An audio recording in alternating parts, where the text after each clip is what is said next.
이번에 소개할 인물은 또 김성원과 결국 청나라의 볼모로 끌려간 후에 각별한 사이가 된 최명길에 관한 이야기입니다.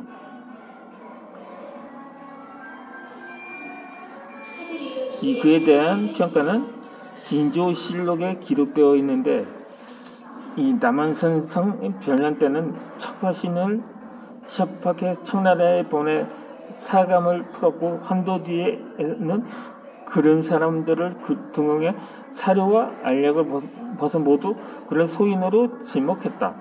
그러다 위급한 경우는 만나면 피하지 않고 앞장섰고, 일에 임하면 칼로 또 쪼개도 분명하여 따를 사람이 없었다. 역시 한 시대를 구제한 재상이라 하겠다.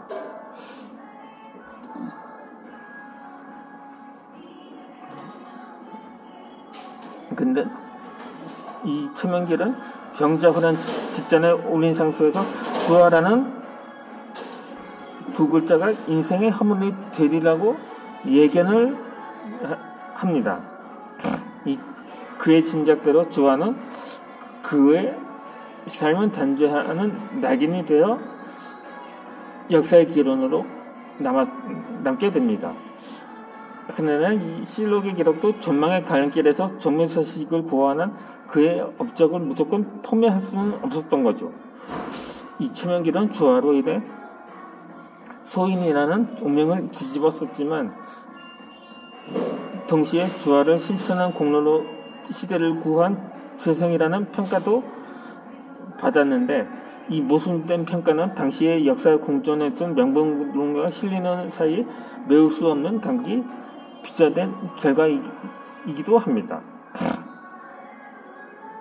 이 최명길은 1856년에 태어나 그래서 인조 25년 차 때까지 살았는데, 그러니까 이 외란과 호란을 모두 경험한 인물이었던 거죠. 뿐만 아니라 또 조선 조정년 내에서도 시비와 이해를 둘러싼 논쟁에도 휘말렸는데, 그 논쟁에 최명길이 논쟁의 한복판에 서 있었던 거죠. 그 최명길은 15살 때 성균관에 입교를 하게 되고, 20살 때는 문과에 급제하면서 외교 문서를 다루는 승무원에 들어갑니다. 승무원이 아닙니다. 임진왜란 때는 조선을 구원해준 명나라에 대해 이리를 지켜야 한다는 명분론이 시대 정신이었던 시절이기도 합니다. 한간에 이 명나라가 조선을 구해줬다고 평가들을 하는데, 근데 그것도 평가마다 다릅니다. 그를 빌미로 해서 조선을 차지해야겠다는 숨은 관계가 있었던 거죠. 당시 조선으로 출병할 때 했었던 이여성이가 이런 말을 했다고 합니다. 우리나라 국토를 짓밟는 외놈들을 못 찌르러 가자고 했다고 합니다.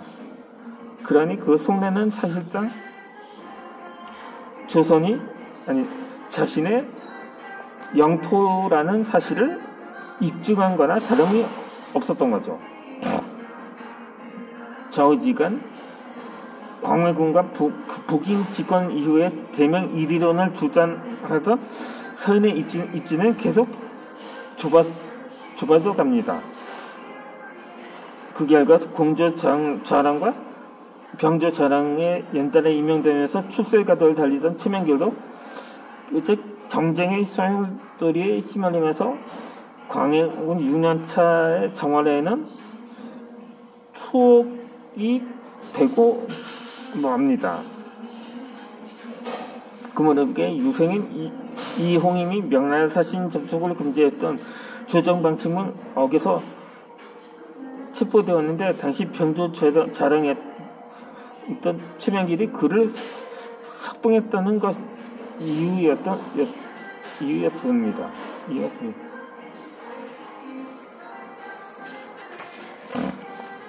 이 사건으로 최명길은 대북파 지도자인 이참에 의해서 체포되어서 보름 가까이 투옥되었다가 삭탈 간식을 당한 후 조송 밖으로 추방이 되는데 광해군이 선조의 유일한 적자인 영창대군을 강화도로 귀양보낸 개축옥사 직후의 일이었습니다. 최명길이 풀려나는 것은 그로부터 5년 뒤인 광해군 11년 차인 전의 일이었습니다. 그 사이 광해군 10년 차에는 선조의 계비 임혁덕에게 소공에 유폐되는 사건도 있었습니다. 이 두 사건, 그러니까 개척옥사하고 계비의 유폐 사건을 이 이유로 들어서 광해군을 폭군으로 평가를 하는 단서가 되곤 합니다. 그것도 영창대군은 비록 이복 동생이긴 합니다. 그러니까 친양자는 그 위에 바로 임해군이 있었죠. 결국 영창대군은 강화도의 추가상간으로 그냥 입에 보낸 것으로 그친 게 아니라 완전히 통대김집 바베큐로 만들어버렸기 때문에 어쩌면 광해군은 폭군이라는 낙인으로서 자유롭지가 못했던 것이었겠죠. 아무튼간 이 폐무살죄를 저지른 광해군은 결국 1623년에 결국 능양군 인조가 일으킨 반정으로 쫓겨났고 선조의 손자라고 할 수가 있는 거죠. 본명은 이종으로 이 새 광해군에 이어 왕으로 옹립이 됩니다. 반장의 명부는 인목대비의 교서에서 제시되어 있듯이 광해군은 특정 정신과 친명 왜군 노선의 복원이었던 것입니다. 반장의 조역은 50대의 대장인 김유와 60대의 부장 이규연이었지만 당시 38살이었던 최명길도 단순 가점자는 아니었던 거죠. 그는 거사 모의 초기부터 기획을 입안했고 최종 단계에서는 전법을 활용해서 과정위를 결정할 정도로 거사에 주도적으로 참여를 했던 것입니다. 거사 직후에 정입품직인 이조 자랑을 맡았던 그가 정랑과 참여를 거쳐서 정사 1등 공신의 높은이 되고 이조 참반에 임명되었던 것도 그 공로를 인정받았기 때문이었던 것입니다. 불과 8개월 만에 진행된 초고속 승진이었다는 점이 또 놀랍지만 이 인조 정권이 양잔을 실시하고 헌법법을 시행함과 대북본 운영 등의 집권 초기 내정을 관여했던 것입니다.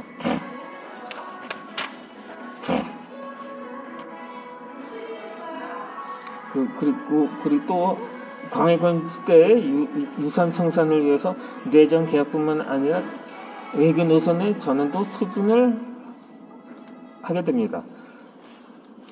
기본 방향은 명나라와 후금 간의 둥가리 외교 노선 폐기와 친면 배금 노선의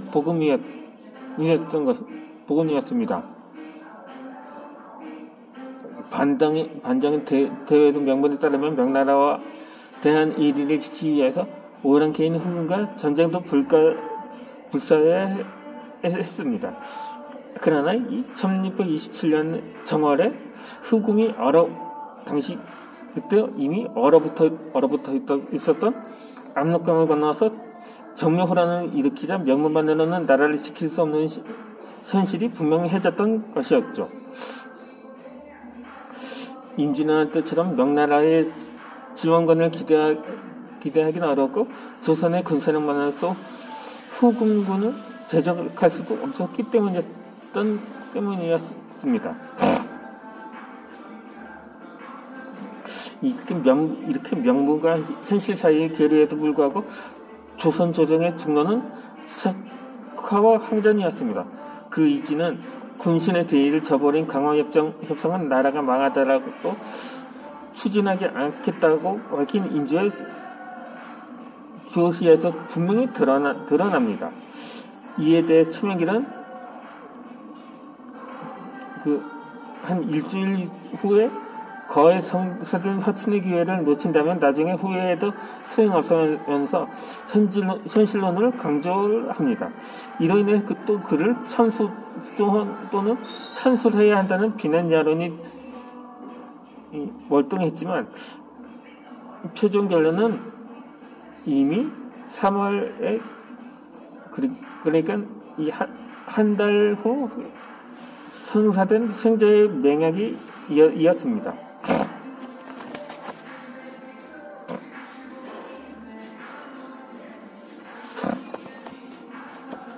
하지만 이 조선 조정은 전면화학이 가져다 준 잠정적 평화를 미래의 전쟁에 대비할 기회로 활용하지 못하고 권력 투정에 탕진을 해버린 셈이었던 거죠. 인조는 왕권의 정통성을 확보하기 위해서 자신의 생부인 정원군 이부를 원정으로 추대하는 데 몰두했고 서인 지식인들은 이와 성은의 운명종사 문제를 둘러싸고 인조와 충돌하기도 합니다. 그러는 사이에 예정된 파국은 서서히 다가오게 된 거죠.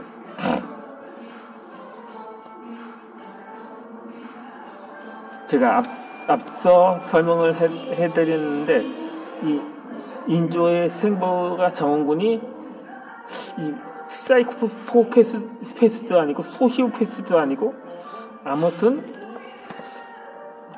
개망난이 삼총사로 불렸었는데 그 정도는 누가 더 심했는지는 이미 다 역사적으로 이미 판단이 되겠죠.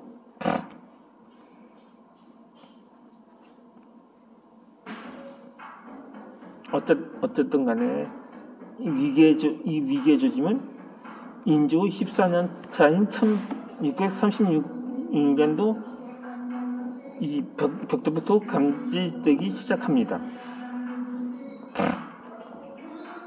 이게 시간이 다 되었으므로 이어서 오늘 마지막 영상을